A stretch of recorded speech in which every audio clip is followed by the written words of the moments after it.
O texto que eu quero embasar essa palavra de hoje, que o Senhor colocou nos nossos corações, está lá no livro de Romanos, no capítulo 5.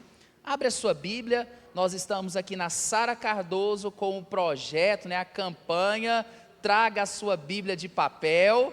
Quem está participando da campanha aí, levanta a sua Bíblia. Eita! Aí até já está melhorando, né? Isso aí. Romanos capítulo 5. Antes de ler, queridos, todas as vezes que eu estou fazendo a minha leitura, eu gosto e facilita demais quando, ao começar a minha Bíblia, a editora, isso aí não foi o apóstolo que escreveu, mas a editora, na hora da tradução, na hora que ela foi fazer, de acordo com a tradução, ela coloca um título no texto. E o título da minha Bíblia, aqui, Romanos capítulo 5, é Paz e Alegria. Dá uma olhadinha aí no título do seu, pode ser diferente, obviamente, não tem, cada editora coloca um título diferente aí, mais ou menos parecido com o texto que vai ser trabalhado, mas eu achei interessante demais, querido, que você vai perceber no decorrer dessa palavra, que paz e alegria é o fruto disso que a gente vai trabalhar, Ela começa com outra coisa, mas vamos para o texto para a gente entender isso aí direitinho. A palavra de Deus diz assim: tendo sido, pois, justificados pela fé, temos paz com Deus por nosso Senhor Jesus Cristo, por meio de quem obtivemos acesso pela fé a essa graça, na qual agora estamos firmes e nos gloriamos na esperança da glória de Deus. Diga, esperança. Não só isso, mas também nos gloriamos nas tribulações. Cadê a paz e a alegria, irmão? Porque sabemos que a tribulação produz perseverança, a perseverança um caráter aprovado, e o caráter aprovado esperança. E a esperança não nos decepciona, porque Deus derramou o seu amor em nossos corações por meio do Espírito Santo que Ele nos concedeu. Amém, querido? Espírito Santo esse que está aqui com toda liberdade para agir em nosso meio. Amém? É interessante demais, queridos, porque quando nós conhecemos na verdade ao Senhor, nós temos uma possibilidade que é uma decisão muito pessoal. Quando você vai em uma loja, você compra um eletrodoméstico, sei lá, uma televisão, a primeira coisa que você faz é escolher uma marca, não é? Uma marca que provavelmente você ouviu falar, que você identifica que aquela marca é boa, que ela vai funcionar de acordo com o que você deseja, e você chega com esse eletrodoméstico na sua casa. Só que você comprou um eletrodoméstico, quando você chega lá, você mora aqui em Aparecida ou em Goiânia, não importa, onde que a nossa energia é 220 volts, e você comprou uma televisão 110, e você pega essa televisão, você pega, coloca a tomada, o pluguezinho na tomada, na melhor das hipóteses vai queimar, é ou não é? Você ficou contrariado, chateado, o que você faz? Você pode pegar essa televisão e voltar com ela na loja e reclamar para a pessoa, falar assim, olha, eu coloquei lá e essa televisão queimou porque ela é 110. Obviamente, essa é uma ilustração, ninguém vai te vender aqui nesse território uma televisão 110. Mas se você for partir para o natural, você não pode reclamar, porque a televisão ela vem com um manual. E nesse manual ele explica qual que é a tensão que essa televisão iria funcionar, que era 220. Qual que foi o seu erro? Não conhecer, não ter lido o manual. E eu estou falando isso porque a gente faz isso com tudo aquilo que a gente compra, gente? O último celular que você comprou, tem certeza que você nem abriu o manual dele. Só que deixa eu te falar um negócio, trazendo isso para a vida espiritual, isso é uma coisa muito séria. Porque a gente viu a situação aqui, onde que foi citado lá um irmão Gibson, nosso grande irmão Gibson, grande mesmo, onde ele estava tranquilo, pelo menos aparentava, frente a uma situação muito difícil, que era uma possível né, uma possível, como é que fala? Um diagnóstico, um diagnóstico difícil, mas ele estava tranquilo. Queridos, quando nós conhecemos a Deus de fato, quando nós temos uma convivência com Deus, uma comunhão com Ele, sabemos como são as formas em que Ele age em nossas vidas, não que a gente não tenha os sentimentos, que tudo que acontece, não, estou tranquilo e as coisas passam despercebidas, não, mas nós guardamos dentro de nós uma certeza de que Deus, Ele pode agir independente de qual seja a situação. Por mais difícil que seja essa situação, nós que conhecemos, que temos fé no Senhor, nós temos essa convicção, as coisas podem entrar nos eixos, podem ser diferentes, podem ser transformadas, porque todas as coisas colaboram, cooperam para o bem daqueles que amam a Deus. Creia nessa palavra, creia nesse versículo, querido, porque ele de fato é verdadeiro. Quando nós nos deparamos com situações difíceis demais, é onde nós vamos perceber o nosso nível de conhecimento do Senhor. Porque quando nós conhecemos, nós sabemos as formas que Ele pode atuar em nossas vidas. Quando não conhecemos o suficiente, aí vem o desespero, aí vem a angústia, e aí nós agimos pelos nossos próprios métodos, nossos próprios meios. Então, queridos, eu quero trabalhar com você, se você anota, não sei, bem rapidamente, uma palavra em que eu coloquei um título nela. Como ter esperança quando tudo parece sem esperança. Talvez tenha sido esse o pensamento imediato frente a um diagnóstico. Foi um diagnóstico, eu não sei como que está o seu trabalho, a sua vida emocional, a sua vida sentimental, a criação dos seus filhos, o seu casamento, você sabe muito melhor do que eu. Mas às vezes, você se depara com uma situação que você fala, não tem jeito.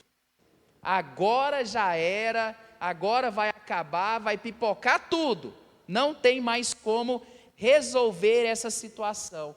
E diante disso, o apóstolo Paulo, ele fala algo que para o mundo, eu vou falar para o mundo porque eu acredito que a sua mente é transformada, diga amém. Isso. A tribulação, ela traz alegria na minha vida e na sua vida, amém, querido? Mas calma, deixa eu te falar uma coisa. Alegrar com sofrimento, com uma tribulação, não significa que a gente vai festejar quando chegar uma má notícia, não. Fica tranquilo, anota o primeiro ponto aí, porque é necessário que a gente, ponto 1, confie na presença de Deus. O que é a presença de Deus, meu irmão? Nós falamos tudo isso, nós na igreja nós usamos muito crentez, umas palavras que a gente vai falando aí, e às vezes a gente fala sem saber de fato o que aquela palavra representa, e a gente fala, Senhor, a tua presença está aqui, a presença do Senhor habita no meio dos louvores, a gente ora, mas se a gente souber exatamente isso que a gente fala, isso é maravilhoso demais, porque a presença do Senhor é a manifestação dele no nosso meio. Se eu estou falando que a presença do Senhor está aqui nessa igreja, eu estou falando assim, Deus, Ele está do seu lado. Que é isso? Deus está do meu lado, quem sou eu para merecer? Isso é uma coisa grande demais, querido.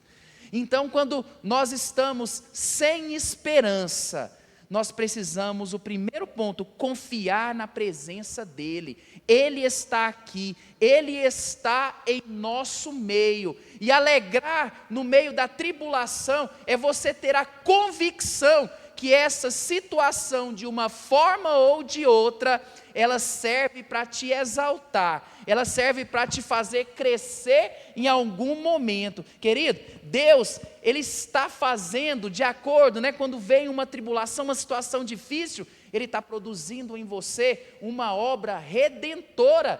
O que é isso, uma obra redentora? Quer dizer que o Senhor, Ele não desperdiça de forma nenhuma uma lágrima sua. Ele não desperdiça uma mágoa, ele não desperdiça um desapontamento. Ele pega essa situação e ele transforma essa situação de algum jeito para o seu bem. É para isso que existem as tribulações. Porque quando nós mais sofremos, são os momentos que nós mais voltamos para Deus. Eu posso te dar hoje um exemplo prático sobre isso. Já que a gente está aqui no ambiente materno, paterno, vou falar sobre paternidade.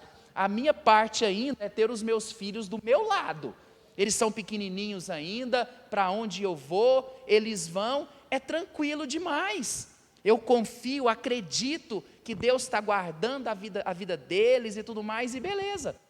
Queridos, agora, quem é pai ou mãe de um adolescente, de um jovem, né? Eu já vou jogar para vocês que é o caso, é crente, está na casa de Deus, tudo bem, mas eventualmente eles saem das suas asas. Não é para fazer nada de errado não, tá, irmão? Fica tranquilo aí.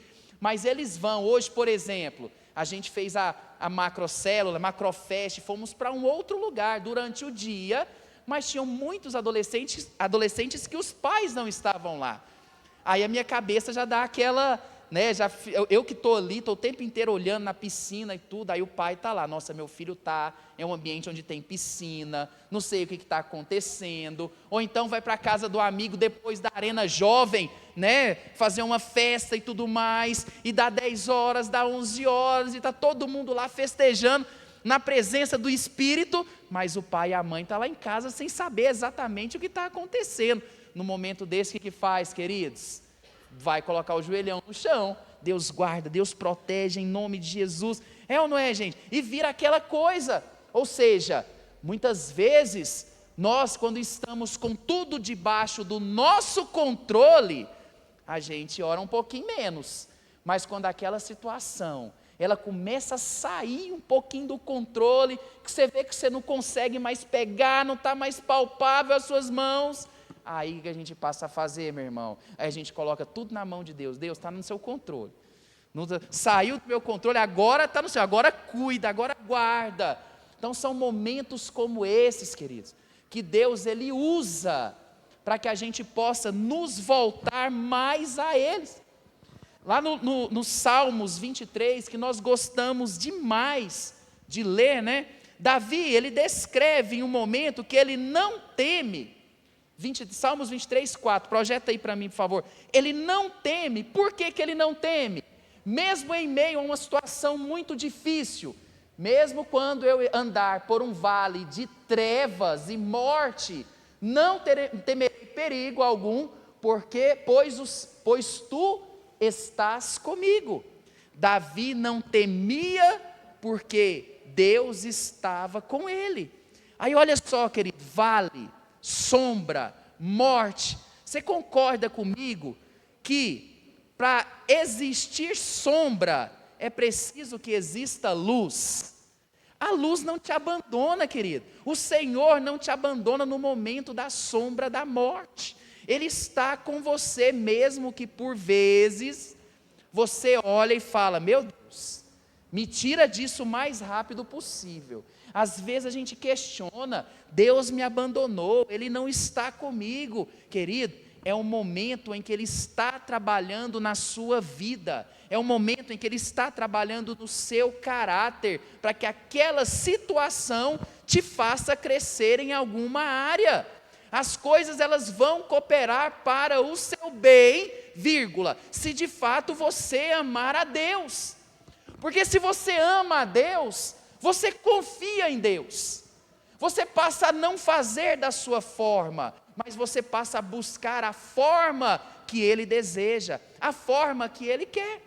Isso acontece demais no nosso trabalho, nos nossos negócios, quando a gente vê, identifica algo que parece que vai ser bom demais para nós, o nosso ímpeto é de fazer, é de aceitar, é de entrar naquele empreendimento e depois a gente vê o que acontece. Muitas vezes essas coisas elas começam a escorregar pelos nossos dedos, aí que a gente vai perceber o que a gente não fez. A gente não apresentou a Deus, a gente não orou, a gente não buscou, a gente fez exatamente da forma que a gente queria. E às vezes a gente entende isso depois que as coisas já passaram. Aí a gente faz o efeito contrário, né? A gente volta e Deus, em nome de Jesus, abençoa. E eu acredito que Ele abençoa depois mesmo. Ele transforma algo que não está indo legal, Ele transforma aquilo em bênção.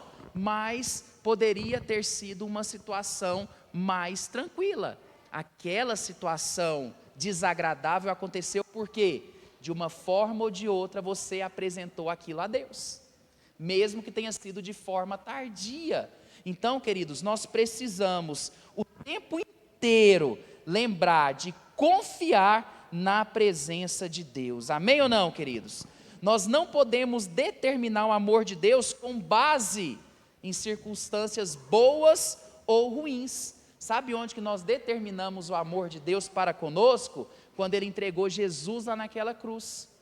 É impossível que a gente possa argumentar e falar algo que Deus não nos ama, que Deus não é bom, porque a obra dele, Ele já fez por mim e por você, entregando o Filho dele na cruz para nos salvar.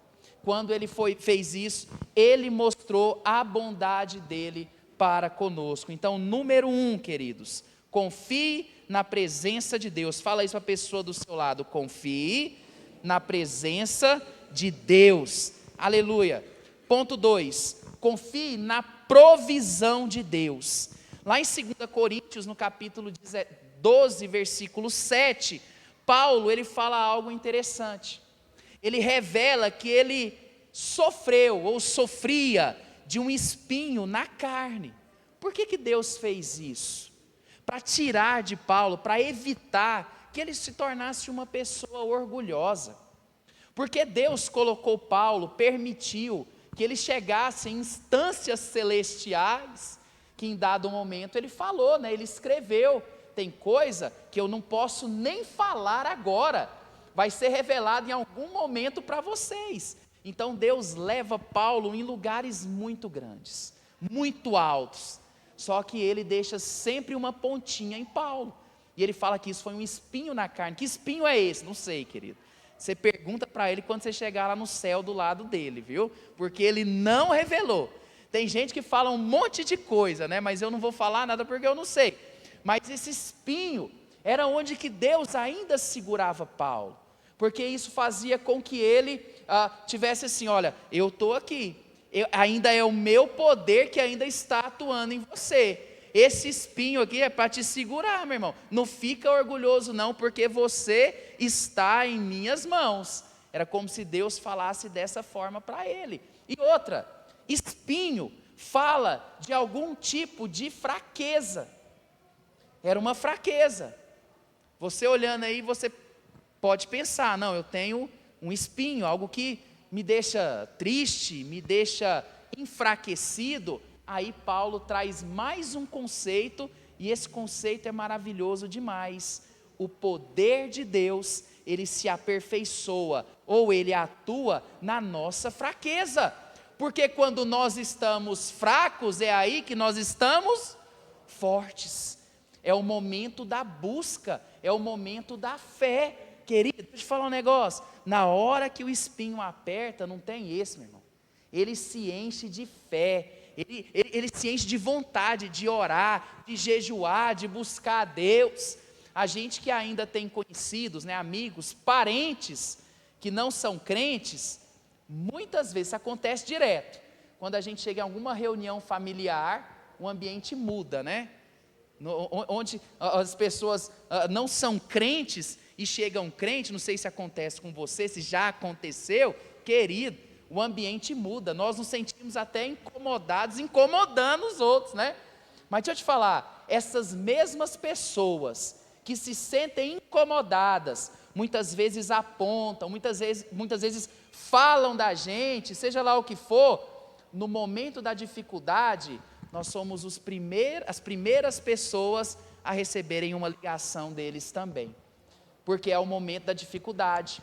mesmo eles não tendo uma vivência com Deus, na hora do espinho, eles vão buscar a Deus, eles vão buscar você, meu irmão, primos, tios, sei lá, sobrinhos, parentes, você que anda com Deus, porque ele sabe que da sua boca, é uma boca profética, é onde que sai a cura, é onde que sai a libertação. No momento tranquilo não está tudo de boa, a vida continua da mesma forma, mas quando entra o problema, a tribulação, o espinho, não tem jeito, a pessoa se volta a Deus e volta com força, é onde que na fraqueza suscita força. Então no momento da sua fraqueza, no momento do problema, tenta buscar em Deus qual que é o motivo dessa situação. Deus, onde que o Senhor está querendo me fortalecer? Uma coisa eu aprendi com a minha vivência cristã, Deus nunca permite determinada situação na minha vida, na sua vida, para que essa situação, ela possa vir a nos destruir. Pelo contrário, querido, a situação difícil, ela existe para nos edificar, para nos fazer crescer. Tem às vezes algum irmão que chega com algum testemunho, né, de saúde, alguma coisa que aconteceu na vida, a gente fala, volta para Deus o mais rápido possível. Por que você vai esperar uma próxima situação como essa? E de fato é o que acontece. Não é que Deus quer nos destruir de forma alguma, é que Ele quer nos apressar, Ele quer nos fazer buscá-lo com mais intensidade, para que a nossa bênção chegue mais rápido, querido. Para de atrasar a sua bênção. Fala isso para a pessoa do seu lado. Para de atrasar a sua bênção, meu irmão. Volte, foque em Deus. Busque os caminhos do Senhor. Então, querido, como que a gente tem esperança, né? Restaura a esperança quando a gente acha que não tem mais jeito, quando a esperança já foi embora. É o ponto 2, confie na provisão de Deus. E por fim, além de confiar na presença e na provisão de Deus, confie no poder de Deus, meu irmão. Confie que o poder de Deus, Ele pode agir na sua vida, e Ele é poderoso. Testemunhos do poder de Deus nós temos desde os tempos passados. Jesus, quando esteve nessa terra, Ele fez isso o tempo inteiro. Ele curou, Ele restaurou, Ele salvou, Ele tirou a religiosidade que matava muitas pessoas, tudo isso demonstrando o poder dEle atuante nas nossas vidas. Meu irmão, de tudo isso que eu falei, leva uma coisa, pelo menos isso, o poder de Deus, Ele é real e Ele pode atuar na sua vida. Não, deixa eu melhorar isso, o poder de Deus é real e Ele atua na sua vida. Creia nisso, creia no poder de Deus, porque nós recebemos pela fé, é pela confiança. Eu retomo agora lá no início, quando nós temos uma confiança no Senhor, porque nós conhecemos ao Senhor, e é necessário que a gente busque ao Senhor todos os dias, é necessário que a gente conheça o Senhor. Nós só confiamos em quem nós conhecemos. Situações que vêm não pode trazer desespero em nós, meu irmão. Não vou tirar a sua humanidade, a minha humanidade, e trazer um temor, não, acontece. Nos amedrontamos, mas quando o desespero chega, não dá espaço para a fé. E é aí que nós demonstramos a Ele, que importa que a gente mostre alguma coisa, né? Nós demonstramos a Ele a nossa confiança, em meio ao caos, em meio à tribulação, nos dias de festa, nos dias que está tudo bem, está tudo tranquilo. Onde que a gente usa a nossa fé? Não precisa usar fé no dia que está tudo tranquilo.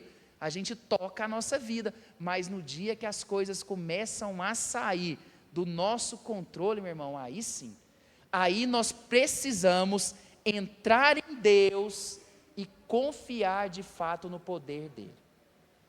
por mais que as coisas saiam das nossas vistas, por mais que as coisas, elas saiam, né, do nosso caminho, elas saiam daquilo que a gente projetou, e isso é o que acontece muito na nossa modernidade, porque os coaches de hoje em dia, eles mostram uma vida ideal, e a gente quer andar nessa linha da vida ideal, né? Se você não é milionário com 25 anos, se você não casou e já não tem pelo menos seus 2 filhos com 30 anos, o que é isso? O que você está fazendo da sua vida? Essa é a vida ideal que mostra para a gente. E quando a gente foca, a gente fica olhando, a gente fica andando por esse caminho, querido, e a gente vê que a gente ainda não ficou milionário, né? Que ainda não olhou, nossa, não tem nenhum varão, nenhuma varoa que se encaixa comigo nessa igreja. Não é seu caso não, irmão, tá bom? Tem, ele está aqui nessa igreja, minha irmã. Ela está aqui nessa igreja, meu irmão. Quando a gente começa a perceber, querido, que a nossa vida está saindo daquele ideal, aí sim, aí é o momento da gente colocar a nossa vida e pedir: Deus, que o teu poder possa tomar a minha vida, que eu possa de fato experimentar os teus milagres na minha vida. E querido, deixa eu te falar uma coisa, Deus, ele como diz na canção, né? Deus, Ele não rejeita a oração, viu? Nenhuma. Se você ora, se você clama, se você pede, vai acontecer, meu irmão, em nome de Jesus, vírgula, se tiver de acordo com a vontade de Deus para a sua vida, viu? Porque Deus, Ele não vai te entregar algo que você vai se embaraçar lá na frente. Ele vai te entregar quando Ele observar, e perceber, chegou a hora. Vai ser bênção. É hora de você crescer, meu filho. Aí é só levantar as mãos, né? Venha, chegue a mim. E as coisas começam a acontecer. Amém, igreja? Deixa eu te falar uma coisa. Chegou a hora da sua bênção, amém? Então, somente, número 1, confie na presença de Deus. A presença de Deus está nesse lugar. Está sobre a sua vida. Nos momentos de oração, na sua casa. Número 2, confie na provisão de Deus. Preparas-me uma mesa, prepara para mim uma mesa na presença dos meus adversários. Quem quer comer na presença de adversário? Está doido, né?